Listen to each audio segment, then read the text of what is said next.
সেদিন সবাই মিলে গেছিলাম জয়রামবাটি কামারপুকুর। প্রথমে গিয়ে দেখি শোভাযাত্রা শুরু হয়ে গেছে প্রভাত ফেরির। কিছুক্ষণ দাঁড়িয়ে দেখলাম নানা রকমভাবে সাজিয়েছে সেই শোভাযাত্রার প্রভাত ফেরিতে আমরাও যোগ দিয়েছিলাম।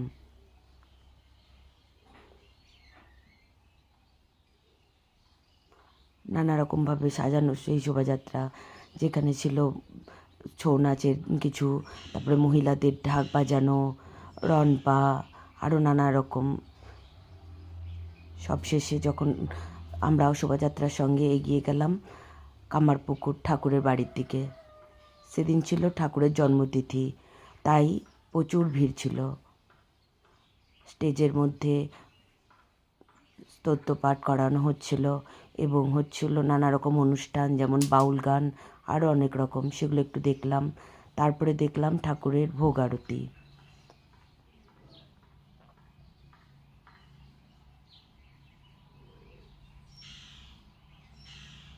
ভোগ আরতি দেখার পর আমরাও চললাম ভোগ প্রসাদ গ্রহণের জন্য। কুপন কেটে নিয়ে লাইনে দাঁড়ালাম। খুব সুন্দরভাবে একদিকে ছেলেদের একদিকে মেয়েদের লাইন ঢুকছিল ভোজন কক্ষের ভিতরে। প্রত্যেকটি বেঞ্চে 5 জন করে। খুব সুন্দরভাবে ভোগ প্রসাদ পরিবেশন হলো। খিচুড়ি, তরকারি, আরও অনেক কিছু। সব ভালোভাবে প্রসাদ গ্রহণ করে আমরা চললাম মায়ের বাড়ি থেকে, জয়রামবাটি।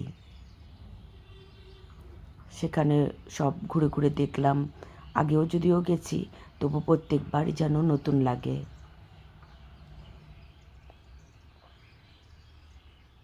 যেখানে যেখানে ক্যামেরা অ্যালাউ ছিল তোমাদের জন্য সেইটুকু জায়গায় আমি তুলে ধরেছি। আশা করি তোমরাও জয়রামবাটি কামারপুকুর ঘুরে দেখেছো। তাও আমি যে গেছিলাম তোমাদের জন্য সেটুকু তুলে ধরলাম। মায়ের ঘরের ভিতরে রন্ধনশালা, আরও অনেক কিছু দেখে খুব শান্ত মনে বাড়ি ফিরে এলাম।